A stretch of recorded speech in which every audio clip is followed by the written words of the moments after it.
जो मेरे प्रधानमंत्री मोदी जी का विजन था विकसित दिल्ली का, उसको साकार करने पे काम कर रही है हमारी दिल्ली की सरकार, हमारी माननीय मुख्यमंत्री रेखा गुप्ता जी, हमारे दिल्ली के माननीय लेफ्टिनेंट गवर्नर साहब।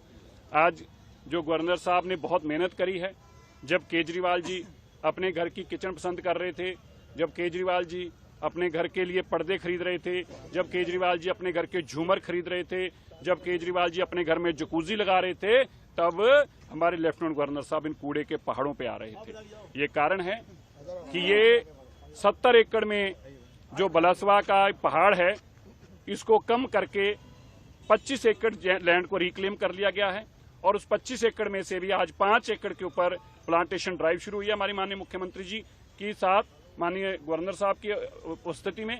और इसमें आज 2000 बैम्बू प्लांट लगाए गए हैं, 50,000 से 56,000 इसमें बैम्बू प्लांट लगेंगे और बाकी की जो पहाड़ है इसकी 60 मीटर से ऊंचाई कम करके अब लगभग 53 मीटर कर दी है और 17 मीटर और अगले 3 महीनों में 4 महीनों में कम की जाएगी। 2025 तक आपको एक कूड़े का पहाड़ नहीं दिखेगा, इसका लगभग 70% एरिया खत्म हो चुका होगा और 2026 तक इसको बिल्कुल बराबर कर देना है। इस पे बाकी जैसे 25 एकड़ पे पार्क बन गया है, इस बाकी भी 45 एकड़ के ऊपर पार्क तैयार हो जाएगा।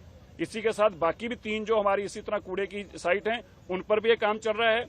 भारत सरकार माननीय मोदी जी का बहुत समर्थन, हमें योगदान मिल रहा है। जितना भी यहाँ से रिक्लेम किया मटेरियल है, इसमें से बायोफ्यूल है, इसमें से हार्ड मटेरियल है जो सड़कों में काम आ रहा है, वो NHI खरीद रही है, फ्यूल फैक्ट्रीज के लिए जा रहा है और पार्कों के लिए जा रहा है। तो ये सारी चीजें जो हैं ये भारत सरकार के समर्थन से, उनके योगदान से चल रही हैं। मैं दिल्ली के लोगों को विश्वास दिलाना चाहता हूं, आपको जो दिल्ली पहचान होती थी कूड़े के पहाड़ों के नाम से, अब ये दिल्ली पहचानी जाएगी दिल्ली के पार्कों के नाम से।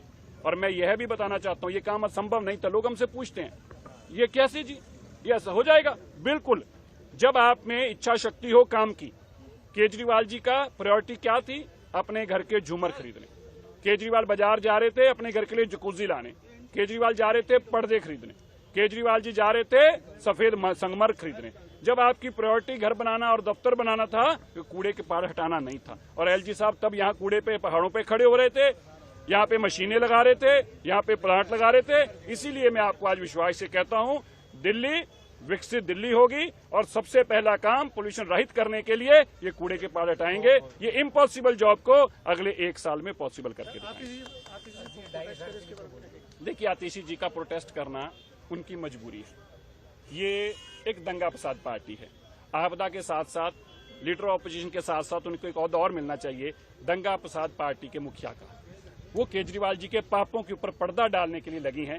केजरीवाल जी की सख्त हिदायत है कि जो पाप मेरे रोज सामने उजागर हो रहे हैं, आतिशी किसी तरीके उन पर रोको, मीडिया का ध्यान हटाओ। मैं समझता हूँ आतिशी जी की नौकरी खतरे में है।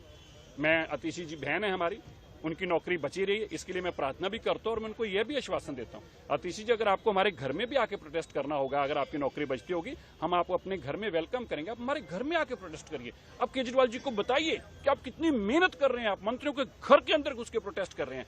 हम आपकी नौकरी बचाने के लिए आपके साथ सदैव खड़े रहेंगे।